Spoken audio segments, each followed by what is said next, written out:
كثيرا ما نسمع مجموعة من الخطابات التي تطالب الفن بأن يحمل رسالة أو هدفا واضحا، ويكون وسيلة للتعليم أو النقد الاجتماعي أو التوعية السياسية.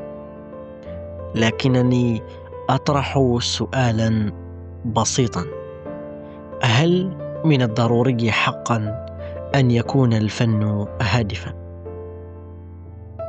الفن في جوهره تعبير إنساني، انعكاس للإبداع والخيال والمهارة. يمكن أن تكون القيمة الجمالية وحدها سببا كافيا لوجود عمل فني. عندما نتأمل لوحة أو نستمع إلى مقطوعة موسيقية، قد لا نبحث دائما عن معنى عميق أو رسالة، بل نستمتع بالألوان والأصوات والأشكال لذاتها. إنه في اعتقادي علينا أن نتوجه إلى الفن كغاية في ذاته وليس كوسيلة بالضرورة. كما أن إلزام الفنانين بتقديم أعمال هادفة يضع الكثير من القيود على إبداعاتهم ويحد من حريتهم في التعبير. وقد يؤدي هذا التقييد إلى إنتاج أعمال متكلفة أو مفتعلة تفتقر إلى الصدق والعفوية. عندما يتحرر الفنان من ضغط القيود وتقديم رسالة محددة، يمكنه استكشاف آفاق جديدة من التعبير والابتكار. إن التفاعل مع الفن تجربة شخصية بالأساس. ما يجده شخص ما عديم المعنى والمنفعة قد يكون عميق الدلالة والأثر بالنسبة لشخص آخر.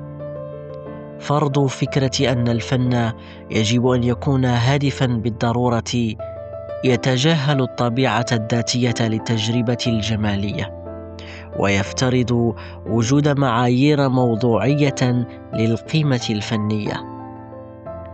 في أحيان كثيرة تكمن قيمة الفن في قدرته على منحنا لحظات من المتعة الخالصة، أو مساحة للهروب من ضغوط الحياة اليومية.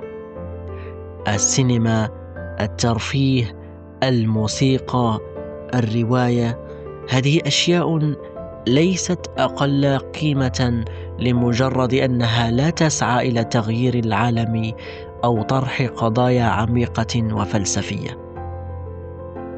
أن الفن في نهاية المطاف مساحة للحرية والإبداع والتعبير عن الذات.